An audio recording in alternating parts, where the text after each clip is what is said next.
No nii, teeme siis seekord teistmoodi. Kuna ma olen lennus, nii-öelda jutumärkides, kodu sees salvestus laua taga ei ole kohta, kuhu telefoni istutada statsionaarselt, siis seekord tuleb põhimõtteliselt ainult audio.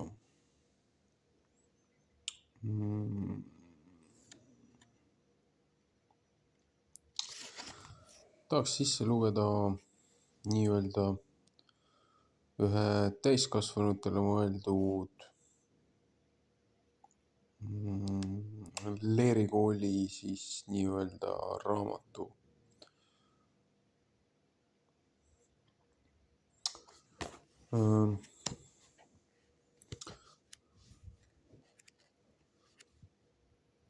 Natukene üle 150 lehekülje.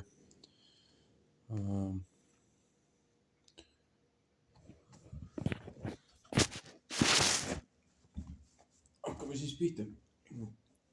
Toomas Paul, mõisamatka poolel teel.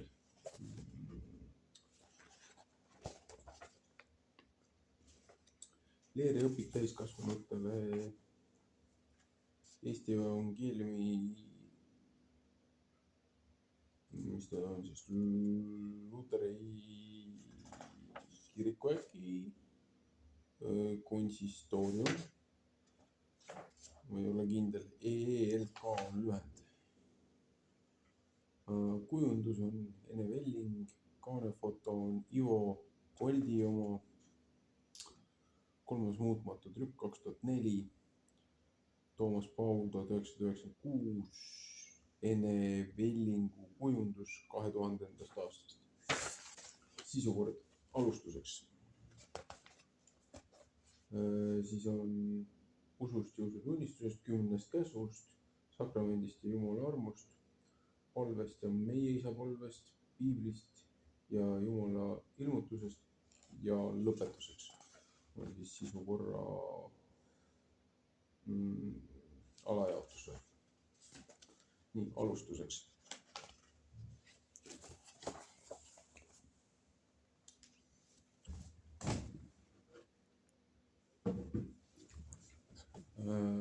Kuidas leida rahu ja vabanemist? Alustame minu arvates järelemõtlemist vääriva lõiguga Prantsuse lenduri ja kirjaniku Antoine de Saint-Exupéry 1900–1944 raamatust Inimesmaa, ilmus eesti keeles 1958.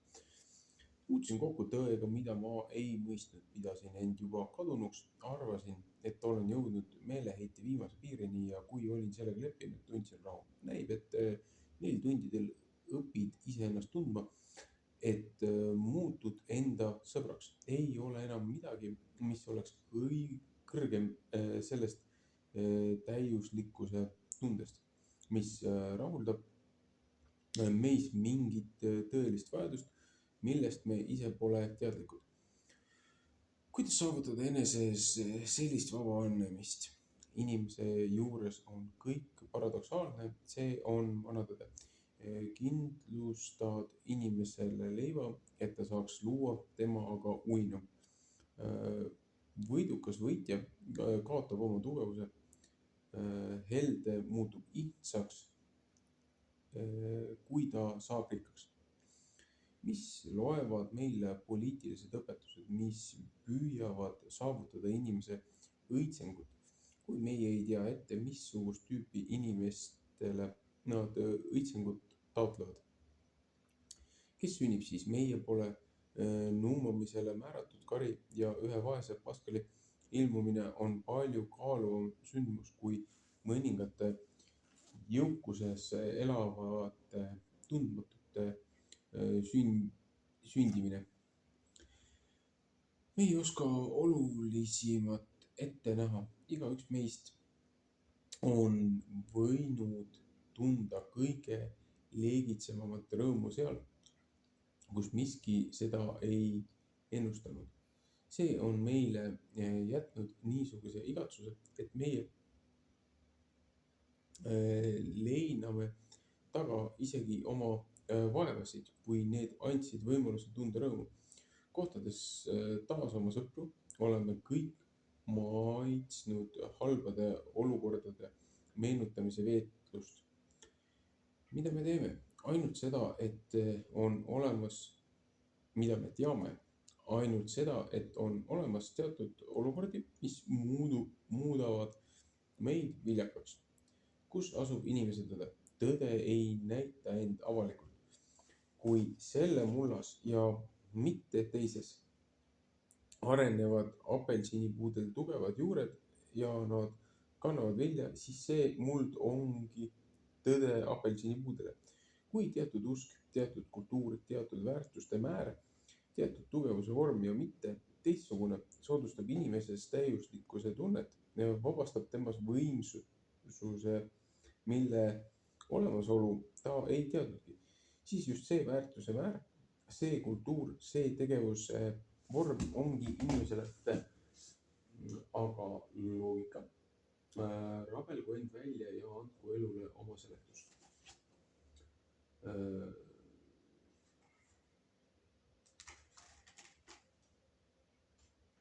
Praegu on Eestis vabadus, mida paljud ei lootnud oma eluajal näha. Inimesed otsivad oma juuri, tahaksid vabaneda mineviku saastast, leida tõde ja rõõmu. Mitmete tee toob nad kiriku juurde. Kõhklemisi avavad nad ukse ja astuvad üle läve.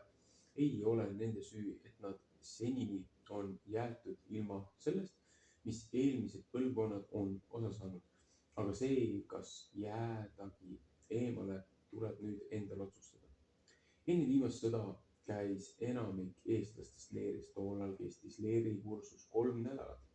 Selle jooksul peeti 60 õppetundi ja lõpuks olid katsed, kus tuli veatult peast üles öelda Martin Luteri väikse katekismuse 5 peatükki, tunda piiblilugusid, osata kirikulaule ja palju muud. Sõna leer on laensõna saksa keelest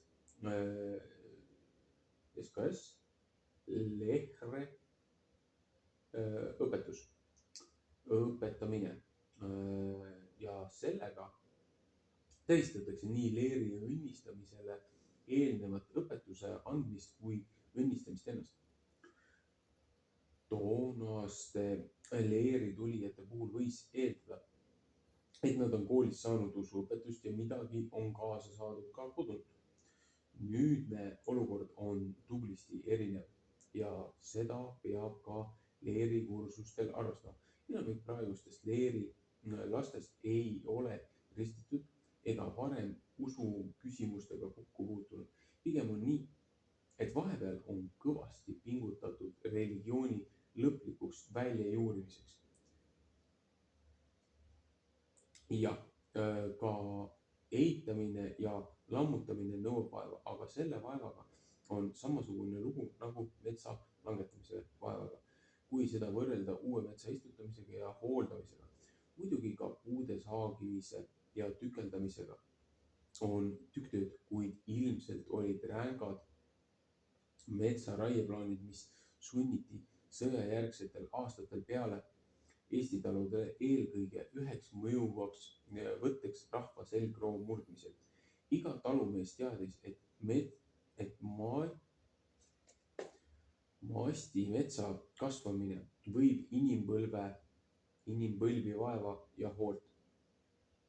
Siis aga nõuti palgimetsa mahavõtmist põlevkivi kaevandustesse toestikuks. Peenem puit läks paberipropsideks, et trükkida rahva valgustamiseks raamatuid nagu Jemeljan Jaroslavski usklike ja uskumatute piibel 1959, Jossif Krõveljovi raamat piiblist 1960 ja Leo Taksili lustakas piibel 1963. Vot. Isegi Zenon Kostovski piiblilood näis ohtlikuna ilmus alles 1988.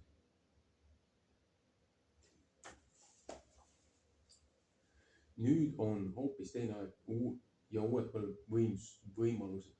Ei ole aga õigust ega põhjust jätta 2 põlvkonda vahele ning loota, et küllap kunagi kasvab peale uus kristlik sugupõlv. Minu ja paljude mu ametivendade kogemust mööda võib just möödunud aja süngetest aastatest läbi käinud ja nüüd kiriku leidnud inimestest saada väga tõsiseid ristiinimesi. Exupieril on õigus, et inimese juures on kõik paradoksaalne. Tagantjärele vaadates võib öelda koos apostel Paulusega, me teame aga, et neid, kes Jumalat armastavad, Jumal kõiges abitab kaasa heaks neid, kes tema kasvamise kohaselt on kutsutud.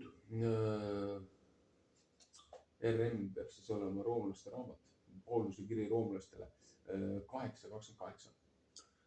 Paraku on keskeas inimeste elutempo selline, mis kuidagi ei võimalda mitut nädalat pühenduda vaimulike põhitõdede omandamiseks. Elementaarteadmisteta aga ei ole võimalik kirikuga liituda, soovijaid ei ristida ega ka konfirmeerida. Sõna konfirmatsioon on laensõna ladina keelest confirmation või confirmatio kinnitamine ja ta on leeri õnnistamise sünonüüm.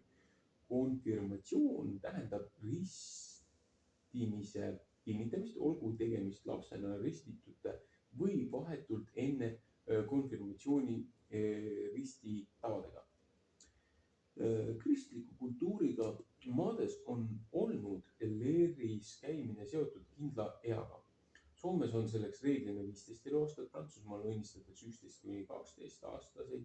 Meie maal on selleks traditsiooniliselt olnud 16–18 eluaastat. Teismeliste jaoks on juba praegu mitmeid häid õpikuid, näiteks Osmo Alaja, Kalevi Tammineni ja Jaak Salumäe leeriõpetuse lühikursus Eesti evangeelses luterlikus kirikus Tallinn 1989.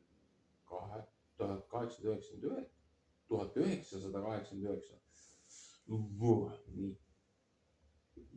Aastatel 1989–1991 publitseeriti suures tiraažis 50 000 eksemplari 4 Soome ankurisarja keskkooli õpikud, maailma usundid, piibliõpik, kiriku ajalugu ja terve ning dogmaatika ja eetika. Ja teave ning dogmaatika ja eetika. Need raamatud edastavad head tasemel neutraalselt informatsiooni usundite kohta. Loodetavasti ilmub varsti ELK noorsootöökeskuse koostatud leeriõpik. Nagu öeldud, moodustavad praegustest leerilastest üsna suure hulga igas eas täiskasvanud inimesi. Nemad toovad kaasa oma elukogemuse, oma kõhklused ja küsimused. Kui noortele oli leer omal ajal ühtlasi puberteedi riituseks, siis praegu on motiivid leeri kursusele tulekuks üpris erinevad.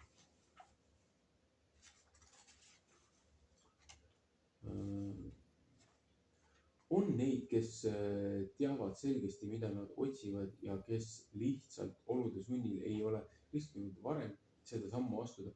on neid, kes tulevad huvi pärast, et täiendada lünka oma kultuurilistes teadmistes. On neid, kes arvavad, et traditsioone tasub elustada. On noori isasid ja emasid, kes mõtlevad eelkõige oma laste saatusele ja hingele ning sooviksid nendele Jumala kaitset ja tulevad leeri laste pärast ning võtavad kaasa sõbrad, keda nad tahaksid vaderiteks. Jutumärkides siis ristivanemad. Olgu tuleku motiivid millised tahes, nende taga on viimasel alati Jumala kutse. Jeesus ütleb, ükski ei saa tulla minu juurde, kui teda ei tõmba minu isa, kes minu läkitas. Johannese 6:44.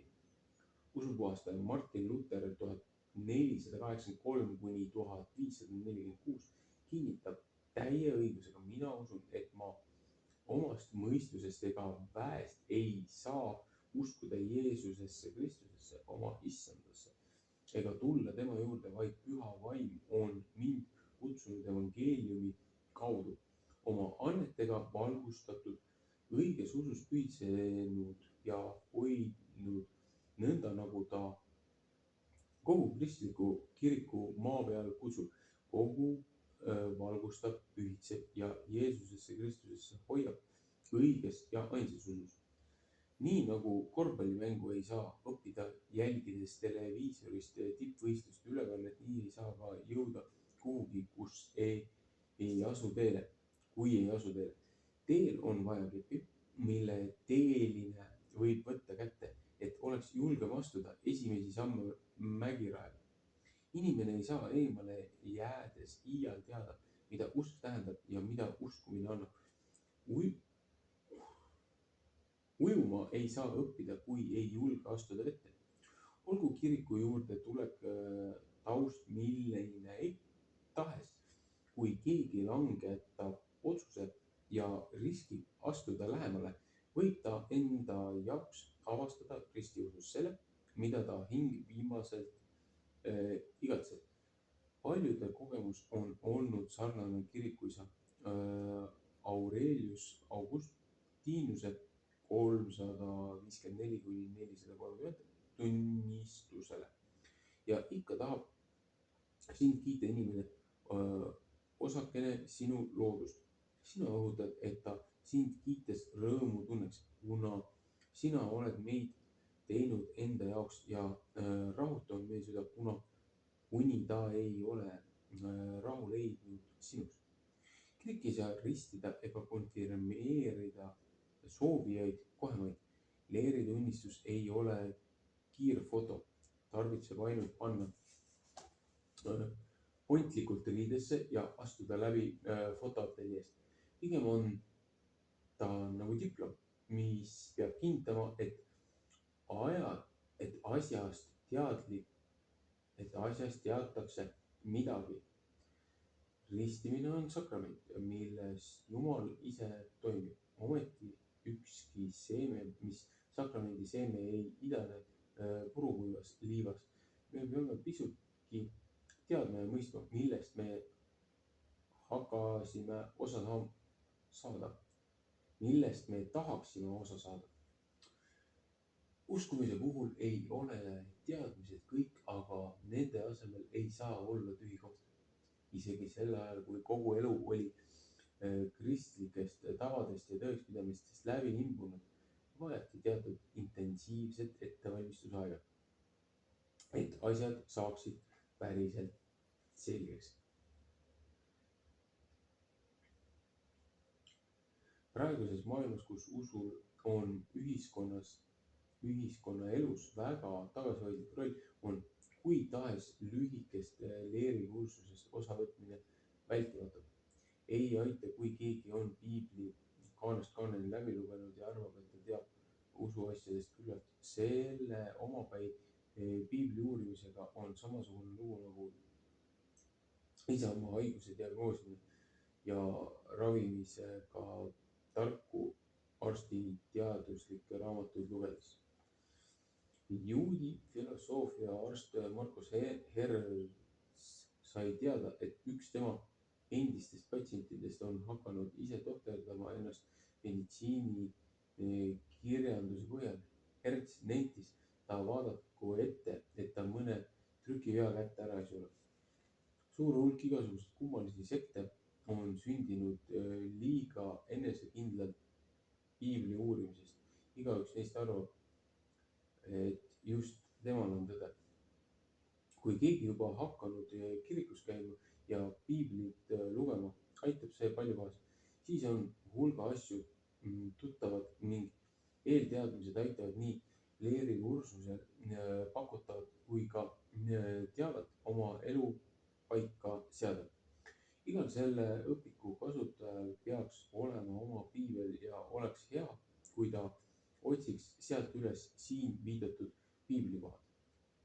See Leeri õpik on kirjutatud täiskasvanud inimestele, kes vaatamata sellele, et elust on üksjagu juba mööda läinud, söandavad jääda hetkeks seisma, et elu üle järele mõelda. Möödunud aastakümned on paratamatult jätnud meisse kõigisse oma jälje ja seda ei saa teha olematuks.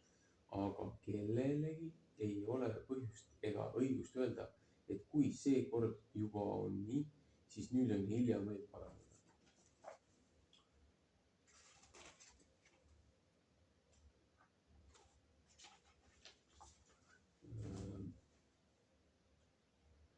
Kõik on kuulnud lauset, eksimine on inimlik. Tegelikult on see ainult esimene osa kirikuisa Augustinuse seadusest. Humanum fruit errare diabolicum esper animostatem in errore manere. Inimlik on eksida, aga kuratlik on uhkuse tõttu eksitusse jääda.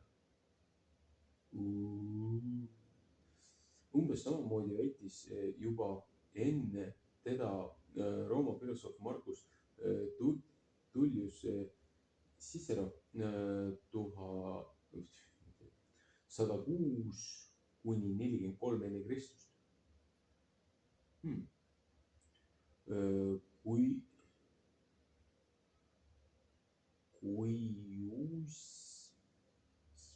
Cuius vis hominis est errare nullius nisi inscribentis in errore perseverare. Õppige inimkeeles rääkima. Iga inimene võib eksida, mitte keegi peale rumala ei hoia kinni eksitusest. Niikaua kui inimene on veel elavate maal, on tal võimalik eksitee jätta.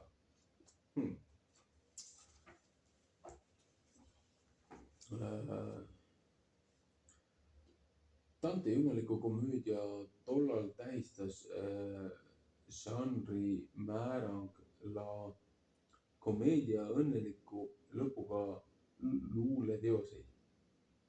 Põrguväravatel on kiri Lasciate ogni speranza voi centrate. Jätke kõik lootus, kes te sisse lähete. Inferno 3.9. Võib-olla just selles ongi siinse maailma ja põrgu oluline erinevus.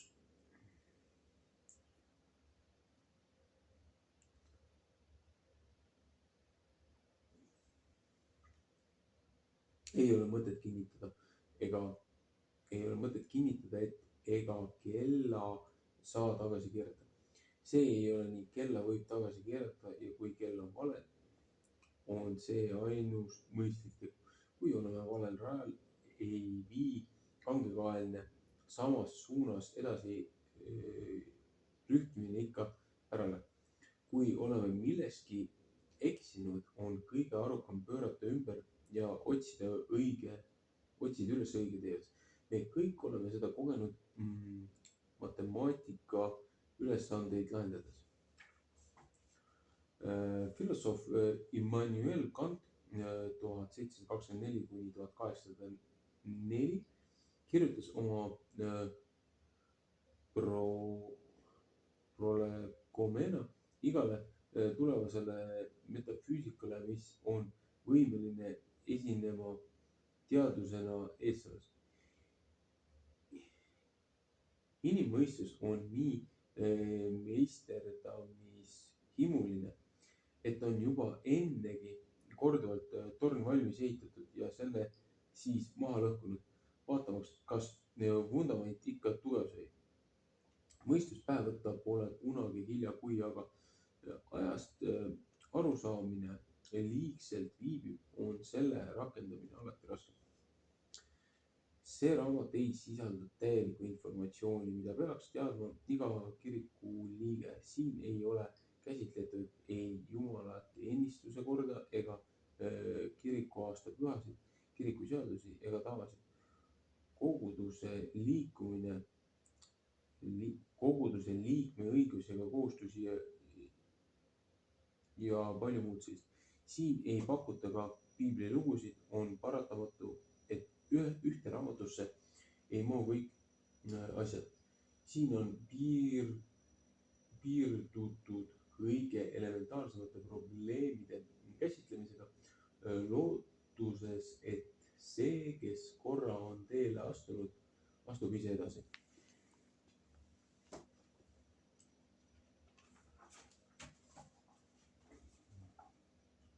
ükski raamat ei saa asendada elavat kontakti kogudusega, teiste kristlastega, oma vaimulikuga. Noorsootöö keskuse poolt 6–7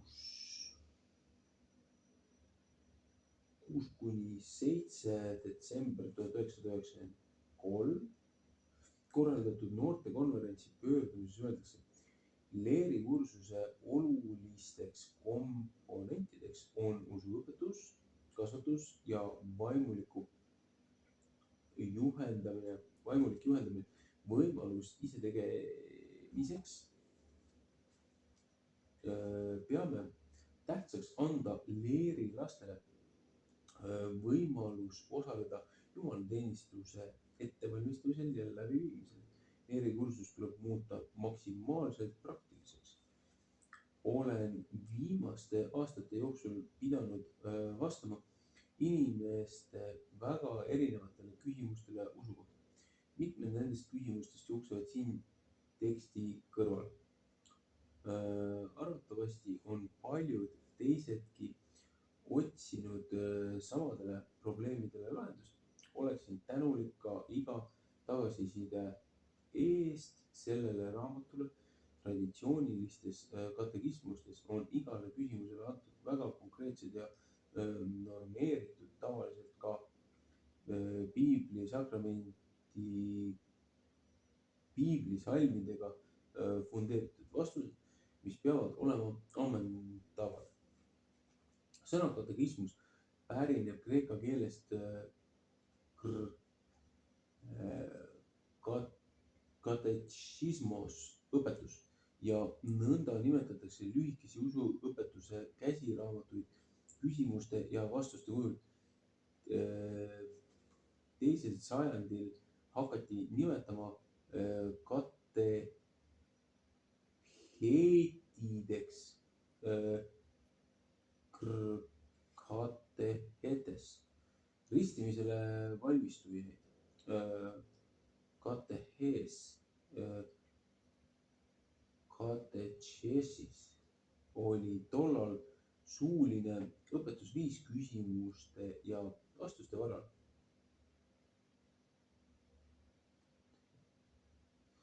siinsed vastused ei taotle täielikkust, vaid pigem edasi mõtlema õhutamist. Ja sellepärast on küsimused rööviti tekstiga. Mõnel probleemil ei ole ühest lahendust, aga asjade üle järele mõtlemine aitab ometi edasi. Üks mees küsis oma juudi faktootumilt nördinult. Miks vastab juut igale küsimusele alati vastu küsimusega? Faktootum kostis imestunult, aga miks ei peaks juut küsimustele vastama vastu küsimusega?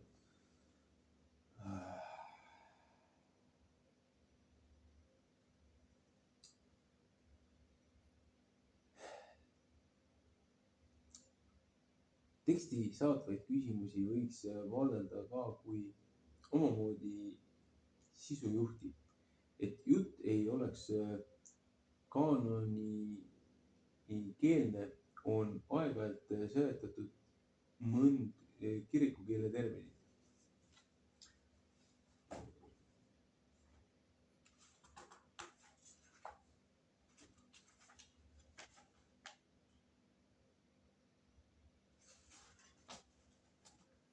Kristus on möödunud sajandite jooksul nii sügavalt mõjutanud Euroopa kultuuri ja inimese mõistmist, et palju asju on muutunud üldiseks ja endastmõistetavaks, kuid mõningi põhimõte, mis on pärit ristiusest, on Kristusest eraldatuna tunduvalt teisenenud. Arutledes religiooni ja tsivilisatsiooni rolli, ütleb Anton de Saint-Exupéry, tsivilisatsiooniga on nagu viljaga. Vili toidab inimest, aga inimene omakorda hoiab alles vilja, millest seemne ta aitadesse talletab. Viljateri talletatakse lõikusesse nagu pärandust. Tasub mõtiskleda nii selle üle, mis on igipüsiv ja seega muutumatu, kui ka selle üle, mida tuleb igal ajastul uuesti ja uutmoodi mõista ja sõnastada. Molekulaarbioloog Tõnu Soidla sõnastab näiteks: näib, et konkreetsed faktid meie pärilikkuse makromolekulidest kõnelevad meile, et oleme eraldatud Jumalast selle kosmilises mõõtmetes, selle kummalise kosmilise vahemaa ületamiseks, mis peitub iga raku pärilikkuse materjalis. Tunneme ainult paari väga lihtsat, kuid raskesti teostatavat tegu ehk seisundit. Armastust, mitte eros, vaid agape, mida me tunneme Jumala ja kaasinimese vastu, ning häid tegusid. See tähendab spirituaalses elus kitsa tee ettevõtmist. See tee paneb alguse elule, mis seisab rasketes valikutes, kuid mida suunab sisemine kompass. Spirituaalse mägironimise ajal on võimalik eristada õiget teed valest.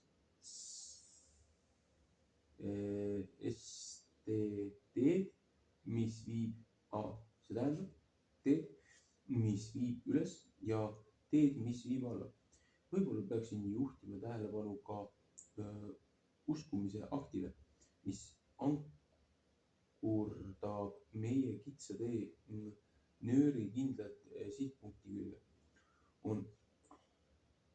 On olemas tõde, mis on suurem kui see, mis mõistusesse mahub. Miski läbib meid ja valitseb meid. Ma allun talle, teda veel adumata.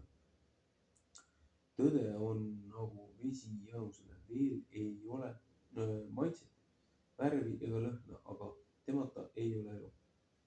Loodetavasti leidub selles raamatus mõndagi, mida lugeja juba ütelnud või kusagilt kuulnud. Kristus ei ole midagi inimolemusele absoluutselt võõrast. Ka siis, kui ta väidab asju, mis esmalt näivad üllatavad. Ilmutus ei tähenda mõistuse vastasust, vaid silmade ja meele avanemist. Tagantjärele võib näida imelik, kuidas me seni küll ei ole taibanud. Nii on ka siin püütud toetuda üldinimlikule ja igapäevasele kogemusele ning taotletud sellest lähtudes silmitseda ilma ja inimesi, nagu õpikute puhul tavaline, nii ka selles raamatus ei ole kuigi palju originaalset, vaid ta edastab targemate mõtteid ja kogemusi. Eriti palju olen võlgu oma õpetajale Uku Masingule 1909 kuni 1985 ja inglise esseistile Clive S. L. Lewisile 1898 kuni 1963, et tegemist on luterliku kiriku arusaamade edastamisega, on ohtrasti osutatud usuisa Martin Lutherit. Küllap on see nii, et meil kellelgi ei õnnestu hankida päris puhast allikat. Ükskõik kui autentset õpetust ka ei püütaks pakkuda, teatud rõhuasetused jäävad ja peavadki jääma isikupärasteks. See on ka põhjuseks, miks me ei loe kirikus ette kui tahes heast jutluse raamatust, vaid iga õpetaja püüab olla kantslis Jumala vaimu tööriist. Kristlased ei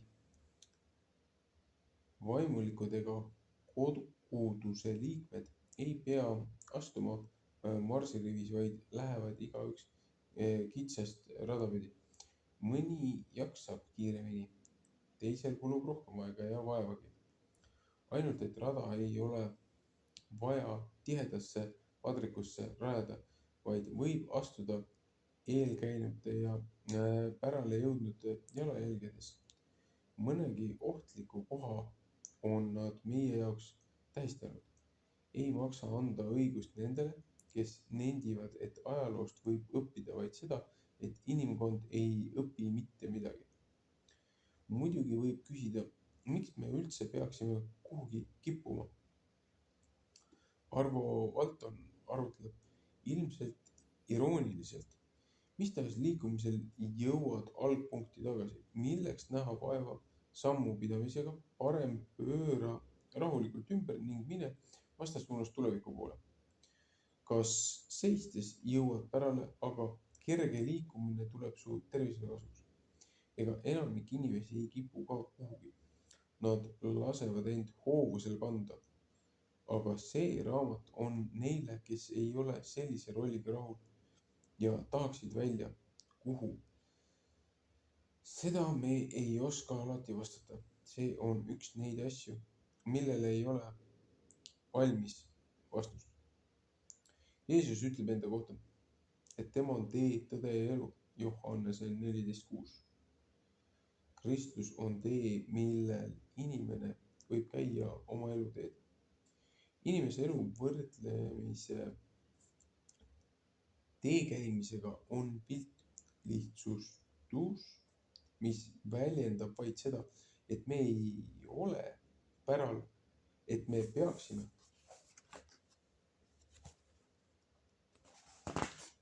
Minema edasi, saama kellekski, taotlema midagi endast hoopis kõrgemat. Selle raamatu pealkiri on pärit Dante Alighieri 1265–1321 La Divina Commedia esimesest reast. Nel messo del Camin di Nostra Vita, mida võib tõlkida, see oli maise matka poole teel. Seni, kuni me ei ole veel oma maise matka lõpul, ei ole hilja otsida teed tihnikust välja valgusmäe poole.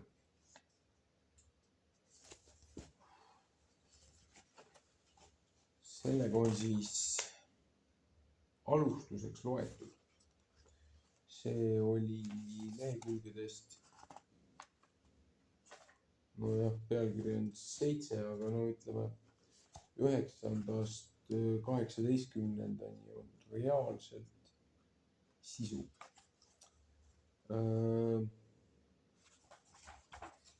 Raamat on selles mõttes huvitavalt üles ehitatud, et nende kõrval tekst, mida ma siin lugesin, ma ei hakanud eraldi neid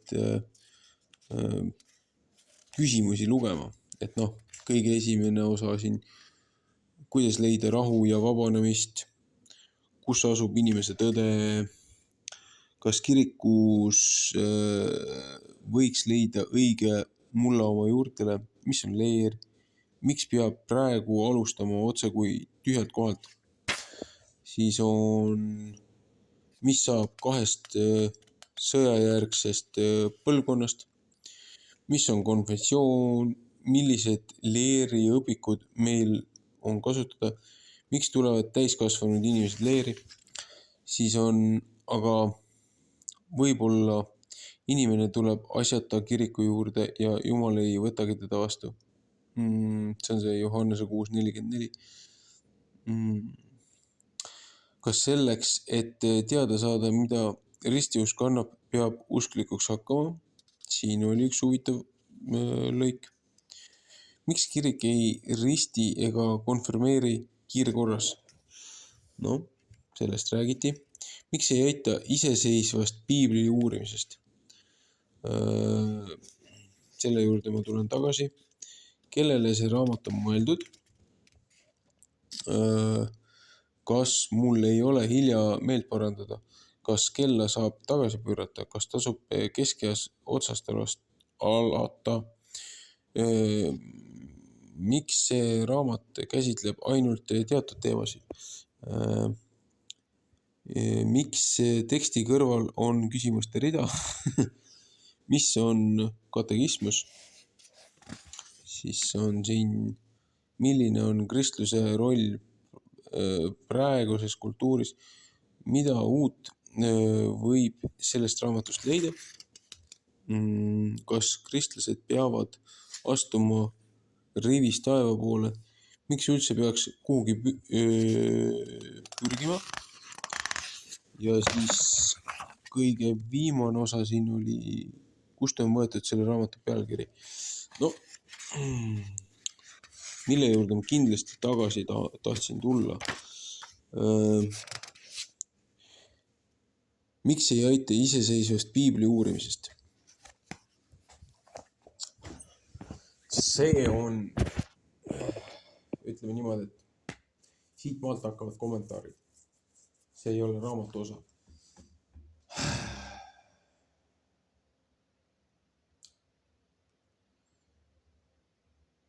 Miks ei aita iseseisvast piibli lugemisest? Looja ütleb ka piiblis läbi oma prohvetite ja selle üleskirjutajate, kus 2 või 3 on kogunenud tema vaimus või tema nimel, sinna tuleb püha vaim. Üksinda pusida, püüda sellest aru saada on raske. Ma ei ütle, et ma olen üksinda iseseisvalt otsast lõpuni piibli läbi lugenud. mina hakkasin tõsiselt neid asju vaatama aastaid tagasi, aga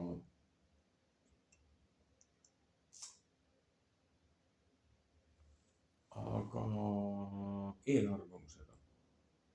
Seepärast, et kogu see korruptsioon ja kogu see valskus, mis tuli erinevatest kiriku hierarhiatest ja need on need kirikupühad, millest ka siin rääkis, et mis siis selles raamatus on ka kirjas. Teatud rituaalid ja teatud pühad ja mida kirikus tehakse, need on risti vastuolus kategooriliselt sellega, mida piiblis kirjutatakse. Ja sellega on mul tõsine probleem, ükskõik mis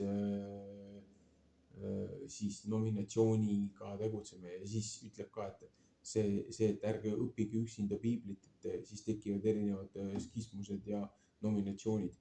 Kuulge, Martin Luther, kes on Luteri reformatsiooni eestvedaja, kelle tagajärjel tekkis üle 40 000 nominatsiooni, seepärast, et katolik kirik oli irdunud läbi selle korruptsiooni ja läbi selle infiltreerumise, oli irdunud piibli õpetustest. Ja Luteri reformatsiooniga pöörati tähelepanu, mees tegi seda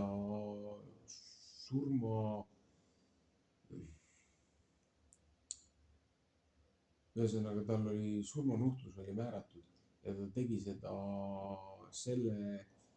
selle teadmise ja karistuse ja ohu all, et teda hukatakse kiriku isade poolt, seepärast, et ta julges öelda, et kogu see Paabel, kogu see juhtkond on üdini korrumpeerunud ja nad kasutavad looja sõna ja looja õpetust iseenda hüvadeks, mitte looja auks ja inimkonna hüvanguks, vaid iseenda. Nii.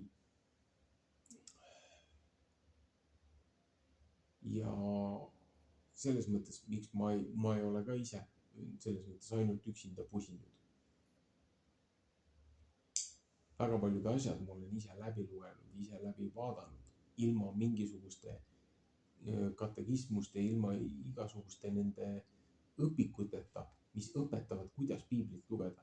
See ongi kõige suurem probleem, et keegi määrab mingisuguse süsteemi, mingi korrumpeerunud süsteem või enda alalhoiu instinktist üles puhutud süsteem ütleb sulle, kuidas sa pead piiblit lugema. See on nii vale.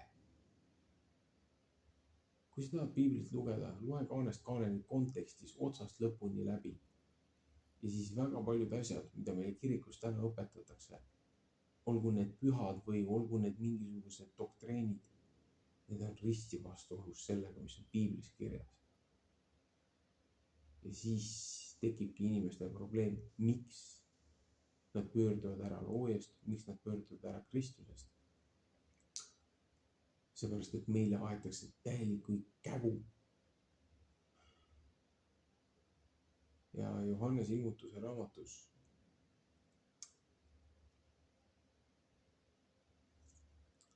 Kristus ütleb ka, et on 7 lõpuaja nii-öelda seda kiriku formaati ja on üks kirik, üks tegumood, mida looja ei salli, on Nikolaitanide kirik. See on see samune kiriku mudel, mis on absoluutselt peaaegu kõikjal.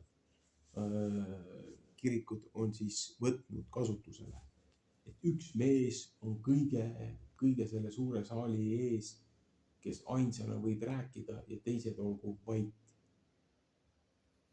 Looja vihkab seda, looja ei salli seda. Kreekakeelses tekstides Uues testamendis on väga spetsiifiline sõna selleks, et ta ei salli seda Nikolaitanide teguviisi. Et sellepärast ongi Apostel Paul levitas kirikut külast külasse, linnast linna, perest peresse, majast majasse. Ta kasutas multiplier või siis korrutaja. Et ta läks ühte kohta, rääkis elementaarsed algtõed ära, seletas asja lahti ja siis seal nii-öelda need, kes olid kordades juba käinud kuulamas, said juba aru, kellele püha vaim oli langenud. Need hakkasid omakeskis õppima ja õpetama ja juhendama. Ja siis, kui tulid uued, kes nendega liitusid, seal oligi see variant, et nad võisid küsida, nad võisid uurida, nad võisid oma nii-öelda sisendit juurde panna, kuidas nad aru saavad sellest, mida siis prohvetid ja kohtunikud, piiblikirjutajad siis olid omal ajal ja apostlid Uue Testamendi aeg, mis nemad kirjutasid. Et nad said küsida, nad said uurida, nad said teha seda ristküsitlust, et kas see, mida need uued apostlid, Kristuse jüngrid kirjutavad, kas see on vastuolus Vana Testamendiga, prohvetitega, Moosese 5 raamatuga või on see siis sümpaatiko. Ja värsketel tulijatel, kellel on see nii-öelda see muldse pinnas, et pinnas on küll viljakas, aga nendel omal ei ole seda põhja. Nad võivad iga uue asjaga väga kergesti kaasa minna ja võivad väga rappa minna. Ja siin on see risk ja siin on see oht. Jah, selles mõttes, et minul ei ole otseselt olnud õpetajat, kes oleks minu nii-öelda see vaimne liider või juht.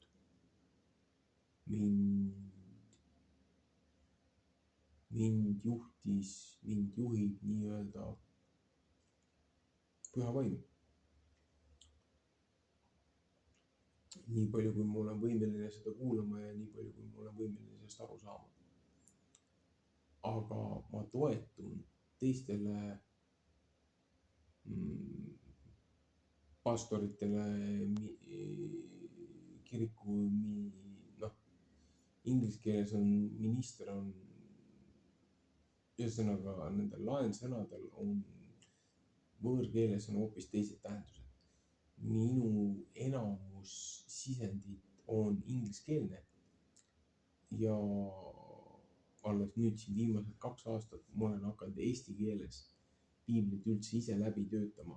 Seepärast, et see informatsioon, mis ma olen 10 aasta jooksul ammutanud peale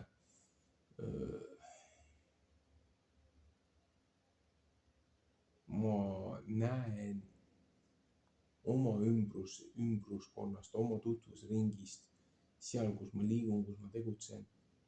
See on nii puudulik, mis on eesti keeles ja mida räägitakse eesti keeles ja kui vähe tegelikult piiblist endast räägitakse kirikus. Pastorite, preestrite, kirikuisade, vaimulike, ilmalike, ma ei tea, kelle iganes poolt. See on nii kurb ja selles mõttes nördib, et need, kellele on antud see kohustus ja vastutus, kes on võtnud selle missiooni, nad ei tee kõige minimaalsematki, mida nad peaksid tegema.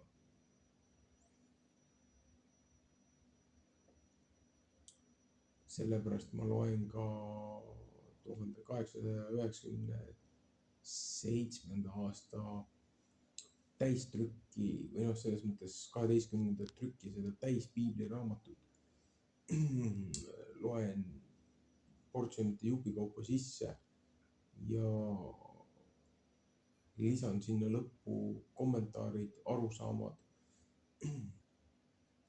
Need tulevad kontekstist, need tulevad nende uurimistööde ja nende nii-öelda pastorite, preestrite, missionääride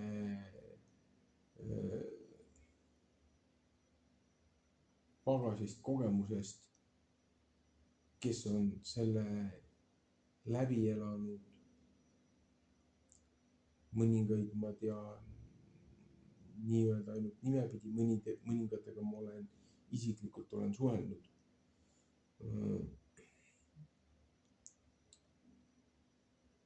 Ühe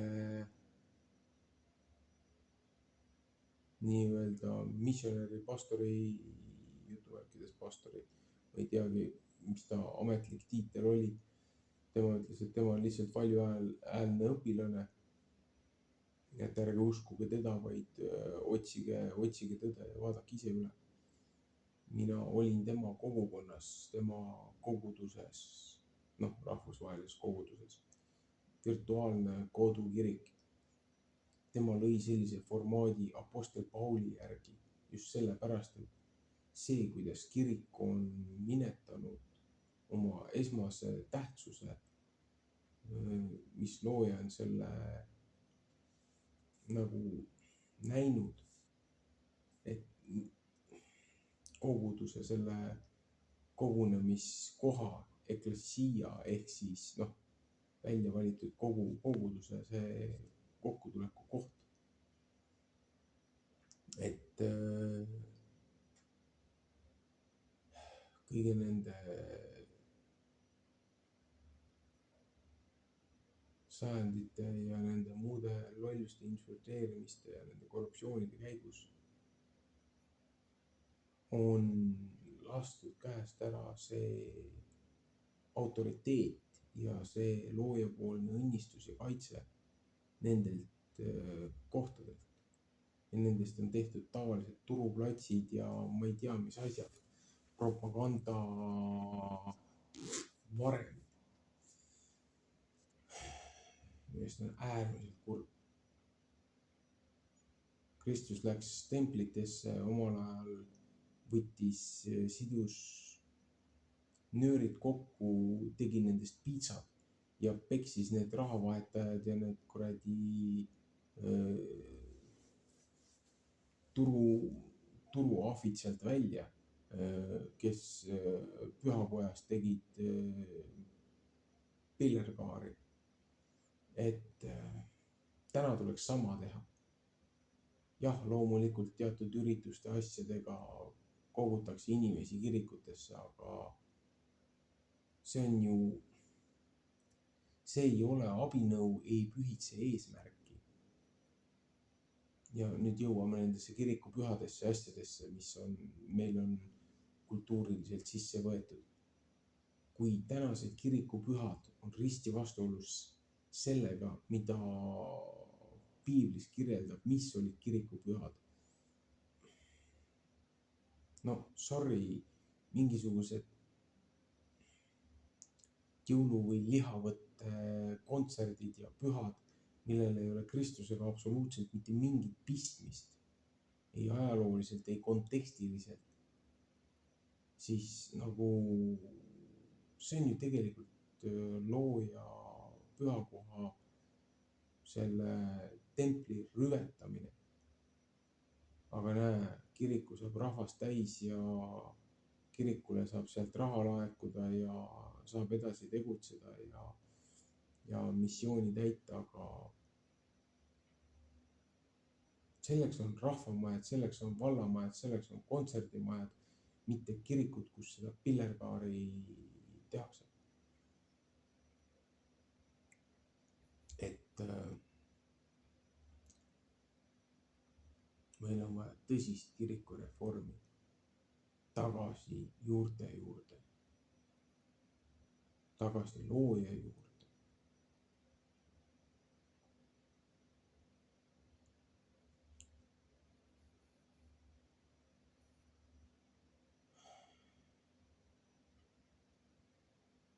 Ühesõnaga,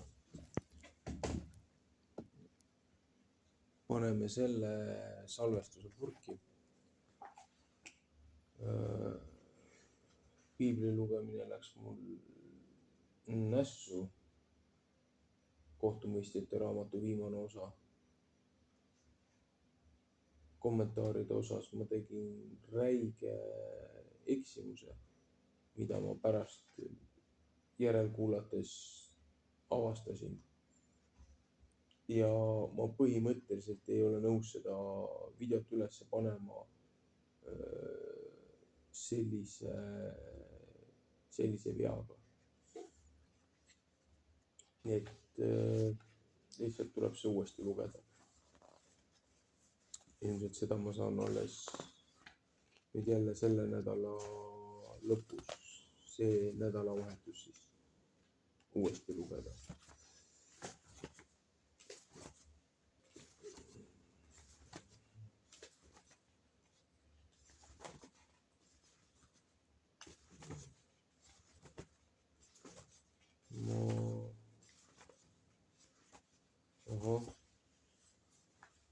Järgmine osa siis sellest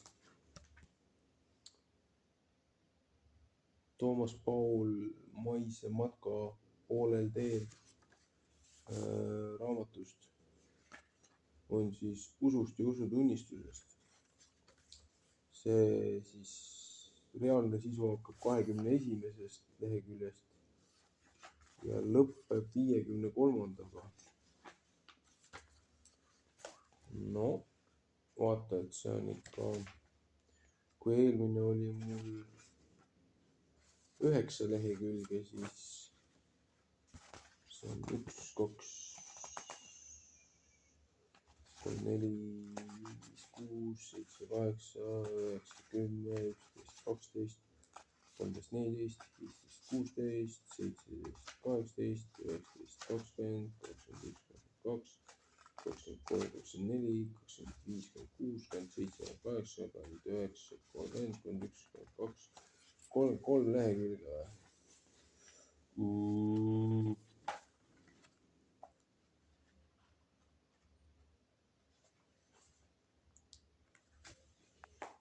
No loodame, et mul on võimeline seda lugema homme õhtul edasi